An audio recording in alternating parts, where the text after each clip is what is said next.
Hello, Clarice. Welcome back to Kevin Toll Reads. I am Kevin. It is Wednesday. I'm probably losing it. I'm off my rocker.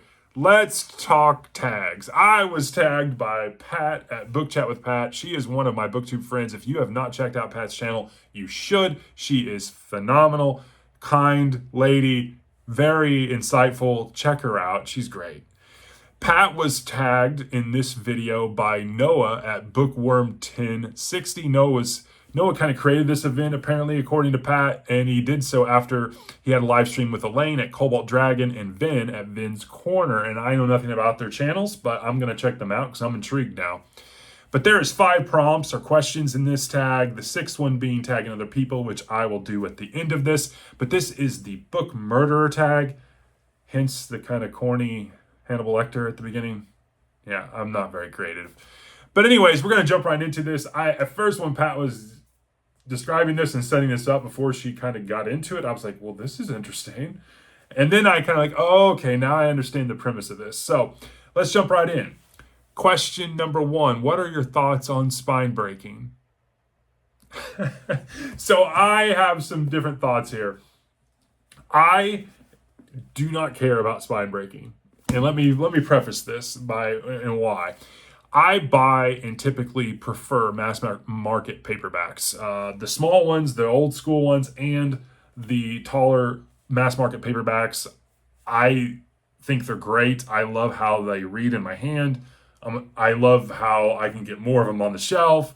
You know, they're cheaper if you buy them used, which I traditionally do. So I'm a fan of those. I don't have a ton of hardbacks in my collection. I do have certain ones and I've got them all for cheap. I don't typically like some of the newer stuff that's come out that I want to get. I'm going to wait till it comes into paperback and then I'll get it then. You know, that's just the way I am.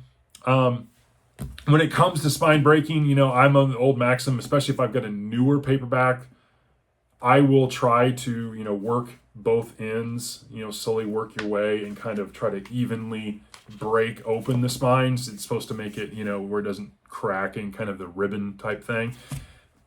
But again, like, I'm not a book snob. I'm not going to buy $200 folio society editions. I'd rather spend $200 on a ton of books, you know.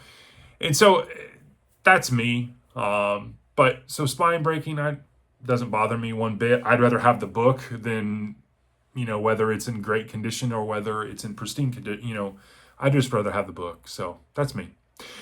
Question number 2, bookmarks or dog earring pages? Well, I bookmark. I think dog earring pages is just, that's crazy. Like, why would you do that? Especially, like, you can get bookmarks at these used book stops. I even use my daughters, they get these certificates for their reading awards and you get a free personal pizza, just like we used to do with Pizza Hut and the Book It kind of coupon things. I use those. They've expired.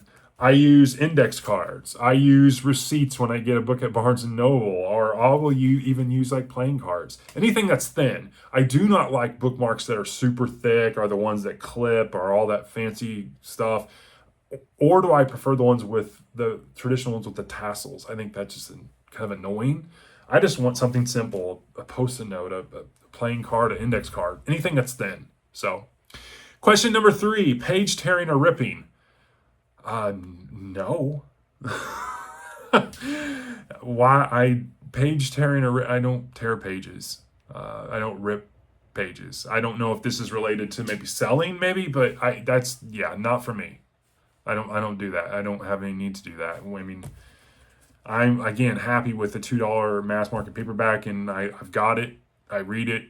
It's on the shelf. I don't want to mess with it. So, number 4, writing in books. I do not annotate my books. Pat was very elaborate on this question. She, being a former educator, taught curriculum that was around specific books, so she had to annotate her books.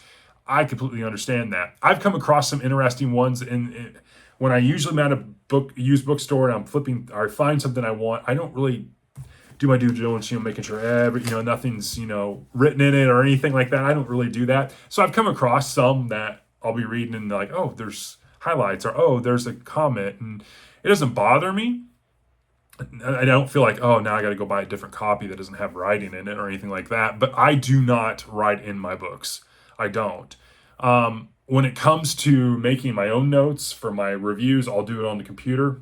If I'm in another room, I'm not in my office, I will even email myself or take a picture of a certain excerpt that I thought was really good that I want to share in my book review and email myself. So that way when I'm putting together my notes, I have it, but I don't, or I'll write stuff in a notebook, but I don't write in the books.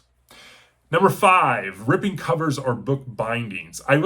Pat explained this too. Like, this is more driven by the used booksellers or overruns and stuff like that. I haven't seen it. I know people say sometimes they'll put dots on the top, on the pages, they'll put a dot, and that means it might be an overrun. I have seen ripped or cut covers on books, mainly at used bookstores. And it's usually related to when they have bins where it's like $5 for $1 or a quarter a piece. And they want to make sure that no one sneaks in like other ones that they want like $3 or $4 for into that kind of stack.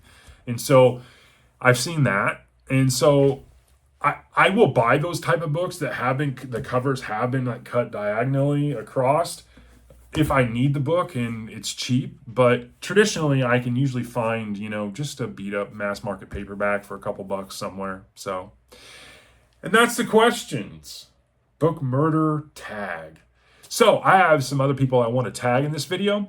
They are James at Little Big Library, Graz at the GKBC, Faceless at Faceless Book Reviews, Charles at CG Rated Books, Odd Audie Online, BioPhoenix at Xanadu Castle, Trav at Trav Bookshelf, Jim at Jim Reads Books and Stuff. Even though he says he's taking a break from some of the tags, I'm going to tag him anyways. Maeve at Maeve Ever Books, Hide and Read, Jess at Just Book Girl TV, Rowdy Player One, Bob Can Read, and Hyper Sanity Books. You all been tagged. Play along, don't play along. It's up to you. These are always fun, and I appreciate it, Pat. Thank you very much. If you haven't checked out Pat's channel, she's great. Check her out, and have a great Wednesday. Thanks.